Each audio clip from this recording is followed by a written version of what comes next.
Halo anak-anak, selamat bertemu kembali kita pada hari ini ya seperti biasa ya. Tetap Ibu berharap kita semuanya dalam keadaan sehat tanpa kekurangan suatu apapun ya. Nah, oke baik. Sekarang kita akan melanjutkan pembelajaran kita, masih tetap membahas mengenai bab 2, mengenai perubahan sosial budaya dan globalisasi.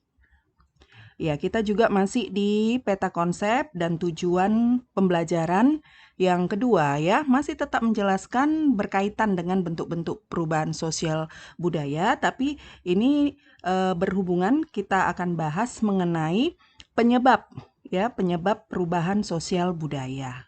Oke. Nah, baik, sekarang kita akan lihat ya, faktor penyebab perubahan sosial budaya. Nah, kamu boleh perhatikan skema di layar kamu ini ya.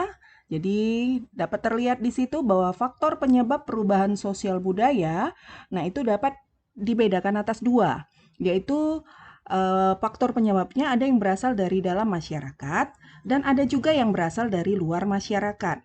Nah, yang berasal dari dalam masyarakat ini dapat dibedakan atas 4, yaitu perubahan jumlah penduduk, kemudian penemuan-penemuan baru, ya, kemudian adanya pertentangan ataupun konflik, dan kemudian adanya pemberontakan atau revolusi. Nah, itulah yang berasal dari dalam masyarakat. Nah, sementara yang berasal dari luar masyarakat, nah itu mencakup perubahan yang terjadi disebabkan oleh lingkungan alam, lalu adanya peperangan, dan adanya pengaruh kebudayaan masyarakat lain. Nah, sekarang kita akan lihatlah satu persatu, ya. Nah, baik, sekarang kita mulailah dari perubahan sosial budaya yang berasal dari dalam masyarakat. Nah, jadi pada dasarnya perubahan sosial budaya dalam masyarakat itu terjadi karena ada ya, pertama sesuatu yang dianggap sudah tidak memuaskan lagi. Nah, yang kedua, adanya kebosanan masyarakat terhadap sesuatu yang ada. Dan juga dapat juga karena menyesuaikan diri dengan faktor yang baru. Ya, nah jadi itulah dasar dari perubahan sosial budaya di dalam masyarakat. Nah, sekarang kita mulailah akan kita lihat ya cakupan-cakupan dari perubahan sosial budaya yang berasal dari dalam masyarakat. Nah, yang pertama yaitu berkaitan dengan perubahan jumlah penduduk. Nah, perubahan jumlah penduduk ini tentu saja dapat bertambah jumlahnya dan dapat juga berkurang, ya. Nah, tentu bertambah dan berkurangnya jumlah penduduk itu disebabkan oleh adanya kelahiran, kematian, maupun perpindahan penduduk, ya. Nah, jadi kita akan lihat jika bertambah jumlah penduduk itu apa saja akibat yang dipengaruhinya ataupun apa saja akibat yang membuat terjadinya perubahan di dalam masyarakat. Nah, jadi jika bertambah jumlah penduduk, nah tentu saja akan mengakibatkan meningkatnya kepadatan penduduk ya, lalu meningkatnya kebutuhan permukiman, lalu meningkatnya kebutuhan pangan, lalu meningkatnya kebutuhan sehari-hari ya, lalu meningkatnya kebutuhan fasilitas sosial, meningkatnya kebutuhan lapangan kerja, lalu berkurangnya lahan pertanian, lalu meningkatnya pengangguran, lalu terjadinya kemacetan, lalu munculnya tindakan kriminalitas. Nah, lalu selain itu keramatamahan dari masyarakat pun akan menurun, ya. Nah, lalu terjadi berbagai perubahan pada lembaga sosial. Nah, itulah jika terjadi bertambahnya jumlah penduduk. Nah, lalu jika kita lihat ya, jika berkurang jumlah penduduk, nah itu akan mengakibatkan perubahan seperti berkurangnya penduduk pada usia tertentu atau berkurangnya penduduk usia produktif ya atau usia kerja. Oke. Nah, kemudian berkurangnya tenaga kerja. Banyaknya lahan yang terbengkalai karena kekurangan dari sumber tenaga kerja ya. Nah, lalu kemudian dapat dikatakan suatu wilayah akan lambat berkembang dan masih banyak lagi ya. Nah, perubahan-perubahan yang disebabkan oleh berkurangnya jumlah penduduk. Nah, baik. Nah, itulah yang berhubungan dengan perubahan jumlah penduduk ya. Nah, sekarang kita akan lihat perubahan sosial budaya yang disebabkan adanya penemuan baru. Nah, di sini kita akan lihat ya, contoh beberapa penemuan pada abad ke-18 dan ke-19. Nah, tentu berdasarkan data yang ada di tabel, dapat dengan jelas kita perhatikan ya, berbagai macam penemuan-penemuan baru. Dan tentu saja penemuan-penemuan ini semua yang beraneka ragam, dan ini cuma sebagian ya, tentu masih banyak lagi penemuan-penemuan eh, lainnya yang lebih boleh dikatakan mempengaruhi kehidupan dari sosial maupun budaya masyarakat ya. Nah, jadi yang jelas dari berbagai penemuan ini ya, itu telah mengubah cara produksi masyarakat dalam menghasilkan barang. Nah, lalu penemuan baru tersebut umumnya berupa alat-alat yang dipergunakan dalam industri. Nah, perubahan sosial budaya yang muncul akibat adanya penemuan baru, nah itu antara lain ya, sudah pasti terjadi revolusi industri. Akibat dari revolusi industri, nah industri rumahan berubah menjadi industri massal. Lalu produk yang dihasilkan, nah itu mengalami peningkatan besar. Kemudian muncul industri-industri yang memperkerjakan banyak orang. Lalu berubahnya masyarakat agraris menjadi masyarakat industri. Nah, lalu selain itu terjadi urbanisasi, perpindahan penduduk dari desa ke kota, ya. Terutama tujuannya adalah untuk menimba ilmu berkaitan dengan pendidikan, atau ya memang tujuan utama adalah untuk mencari pekerjaan. Ya. Nah, itu dia. Nah, kemudian selain urbanisasi, munculnya permukiman kumuh di kota-kota industri. Ya, ini tentu saja tidak terlepas dari proses bertambahnya penduduk karena adanya perpindahan ya. Nah, itu dia. Jadi terjadi permukiman kumuh di kota-kota besar. Nah, itu tentu saja disebabkan oleh para pendatang yang tidak dapat diserap ya, tidak dapat direkrut untuk dipekerjakan karena tidak memiliki kualitas yang mendukung. Nah, akhirnya mereka akan tetap tinggal di kota namun tidak berpenghasilan. Nah, akhirnya mereka disebut sebagai pengangguran, dan akibat dari pengangguran tersebut ya tentu saja mereka memiliki kehidupan yang kurang layak ya. Nah, itu dia. Nah, jadi selain itu ya tentu muncul adat kebiasaan, cara atau gaya hidup, cara berpikir yang tadinya tradisional berubah menuju ke modern. Nah, lalu selain itu terjadi juga perubahan di bidang pertanian, transportasi, komunikasi, dan lain sebagainya.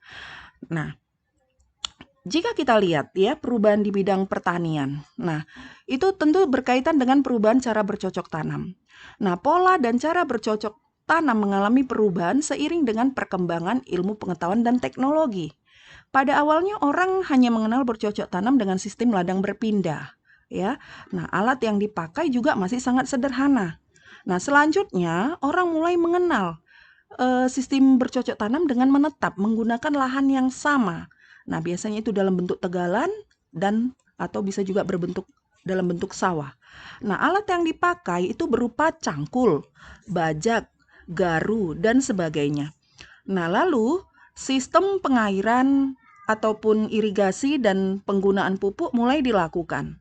Nah, kemudian ditemukan cara baru ya, yaitu tanaman budidaya seperti gandum, padi, tembakau, kopi, kina, karet, kelapa sawit, dan sebagainya. Nah, lalu pola tanam juga ya, dan macam-macam tanaman, nah itu sudah disesuaikan dengan keadaan tanah dan kondisi iklim. Nah, kemudian alat pertanian yang digunakan pun mulai mengalami perkembangan, ya. Nah, kini petani sudah terbiasa menggunakan traktor. Ada traktor penggembur tanah, penyebar bibit, pemupuk, penuai, dan penyemprot hama tanaman. Nah, untuk menyuburkan tanaman, nah itu para petani sudah menggunakan pupuk pabrik ataupun pupuk buatan. Nah, lalu hasil produksinya pun dapat dikatakan berlipat ganda. Nah, itu dia kalau perubahan yang terjadi di bidang pertanian ya, akibat penemuan-penemuan baru. Nah, lalu perubahan di bidang transportasi, adanya penemuan-penemuan baru ya. Nah, itu pada awalnya alat transportasi menggunakan tenaga binatang ya, seperti kuda, sapi, kerbau, gajah, unta, dan sebagainya. Nah, selanjutnya dipakailah kendaraan bermesin seperti mobil, kereta api, dan sebagainya ya. Kemudian perkembangannya pun lebih lanjut, dapat dikatakan transportasi menggunakan kapal laut, kapal terbang, dan pesawat ruang angkasa. Nah, itulah akibat penemuan baru di dalam perubahan di bidang transportasi. Nah, lalu akibat penemuan baru dalam perubahan di bidang komunikasi, ya. Nah, jadi boleh dikatakan kini peralatan komunikasi itu semakin canggih dan modern, ya. Berkembangnya teknologi satelit, nah itu tentu saja memungkinkan kita dapat berkomunikasi dengan cepat meskipun terpisahkan dengan jarak yang sangat jauh. Nah, ini boleh kamu perhatikan berbagai perubahan-perubahan alat komunikasi dari waktu dahulu sampai dengan yang sekarang, di zaman yang lebih modern sekarang ini. Nah, baik. Nah, sekarang kita akan lihat perubahan sosial budaya yang berasal dari dalam masyarakat yang disebabkan karena adanya pertentangan ataupun konflik. Nah, pertentangan atau konflik itu dapat terjadi antara individu dan individu atau antara kelompok dan kelompok atau antara individu dan kelompok. Penyebab terjadinya konflik pada dasarnya karena adanya perbedaan, baik perbedaan kepentingan, perbedaan pendapat, perbedaan kebudayaan, atau dapat dikatakan ya perbedaan antar individu, ya. Nah, konflik tersebut kemudian dapat menyebabkan terjadinya perubahan dalam masyarakat. Perubahan sosial dan konflik itu adalah dua hal yang saling berkaitan. Ketika dalam masyarakat terjadi perubahan sosial budaya yang cepat, nah hal ini dapat mengubah nilai-nilai yang ada dalam masyarakat. Nah, sebaliknya, konflik yang terjadi dalam masyarakat juga dapat memunculkan terjadinya perubahan sosial. Nah, baik, kemudian yang keempat ya, yaitu pemberontakan ataupun revolusi. Nah, ini merupakan juga perubahan sosial budaya yang berasal dari dalam masyarakat. Nah, jadi pada dasarnya pemberontakan itu terjadi diawali dengan adanya ketidakpuasan sebagian masyarakat terhadap situasi dan kondisi. Nah, ketidakpuasan ini diarahkan pada sistem kekuasaan yang dianggapnya tidak cocok. Nah, sehingga mendorong para pemberontak membuat sistem kekuasaan yang berbeda. Nah, rezim yang zalim atau yang otoriter atau yang semena-mena pada dasarnya menjadi awal munculnya rasa ketidakadilan di masyarakat. Nah, sehingga mendorong sebagian masyarakat yang merasa tidak diuntungkan melakukan pemberontakan. Situasi dan kondisi ini tentu saja mendorong pergerakan revolusi sebagai wujud dari pemberontakan. Nah, adanya revolusi akan membawa perubahan-perubahan besar dalam tubuh masyarakat. Nah, jadi akibat dari revolusi itu bisa saja ya. Nah, itu muncul sikap untuk mengambil alih kekuasaan. Kemudian muncul sikap untuk memaksakan pandangan kepada kelompok masyarakat. Lalu kemudian muncul juga sikap untuk melakukan perubahan kepada pembentukan kepala negara, wakil kepala negara, pembentukan struktur kabinet, ya dan lain sebagainya, dan malah serta dapat juga menimbulkan terjadinya perubahan perilaku masyarakat yang menjadi lebih berani mengkritisi cara kerja pemerintah, ya, dan masih banyak lagi hal-hal lain. Oke. Nah, baik, itulah tadi perubahan sosial budaya yang berasal dari dalam masyarakat. Nah, sekarang kita akan lanjut perubahan sosial budaya yang berasal dari luar masyarakat. Nah, yaitu mencakup pertama adalah lingkungan alam. Nah, perubahan lingkungan alam dapat terjadi karena faktor alam dan faktor manusia. Banjir, lahar panas, gunung meletus, gempa, dan tsunami itu adalah contoh perubahan lingkungan alam akibat faktor alam. Sementara penyebab perubahan lingkungan alam karena faktor manusia yang dapat menyebabkan perubahan pada lingkungan alam antara lain penggunaan teknologi dalam mengelola alam. Ya, lalu bisa juga berupa pemanfaatan lingkungan alam secara berlebihan. Lalu pembuangan limbah ke lingkungan alam dan sebagainya. Ya. Nah, ketika penggunaan teknologi tidak diperhatikan secara benar, maka dapat mengakibatkan kerusakan. Perubahan yang terjadi pada lingkungan alam bahkan dapat menyebabkan masyarakat yang mendiami daerah tersebut itu terpaksa harus meninggalkan tempat yang ditinggalinya. Dan akhirnya di tempat yang baru masyarakat akan beradaptasi dengan kondisi lingkungan yang baru dalam berbagai hal. Ya, nah itulah dia perubahan sosial budaya yang berasal dari luar masyarakat yang berhubungan dengan lingkungan alam. Nah sekarang kita lihat yang berhubungan dengan peperangan. Nah, terjadinya perang di suatu wilayah akan berpengaruh terhadap perubahan warga masyarakatnya. Perubahan itu dapat terjadi pada cara berperilaku, berpikir, ataupun perubahan kepribadian dari masyarakat tersebut. Nah, mengapa demikian? Nah, tentu saja ya kita ketahui bahwa perang akan membawa perubahan besar dan perubahan kecil dalam warga masyarakat yang terlibat perang. Hal ini terutama pada masyarakat yang kalah perang, ya. Nah, bangsa yang menang perang akan memaksakan kebudayaannya kepada negara yang kalah perang. Nah, itu dia ya. Nah, baik. Nah, baru kita lihat yang ketiga, ya, yaitu pengaruh kebudayaan masyarakat lain. Nah, kebudayaan dalam masyarakat mempunyai kecenderungan untuk saling mempengaruhi. Dalam masyarakat, pengaruh kebudayaan suatu masyarakat dapat menyebabkan terjadinya perubahan sosial budaya pada masyarakat lain. Hubungan yang terjadi dapat menimbulkan pengaruh timbal balik. Suatu masyarakat dapat mempengaruhi masyarakat lainnya, tetapi juga dapat menerima pengaruh dari masyarakat yang mempengaruhinya. Nah, proses pengaruh kebudayaan lain ya, proses pengaruh kebudayaan lain yang menyebabkan terjadinya perubahan sosial budaya, nah itu antara lain ya, misalnya yang berupa difusi. Ya, difusi itu adalah proses penyebaran unsur baru, baik itu berkaitan dengan unsur berupa alat, ide, gagasan.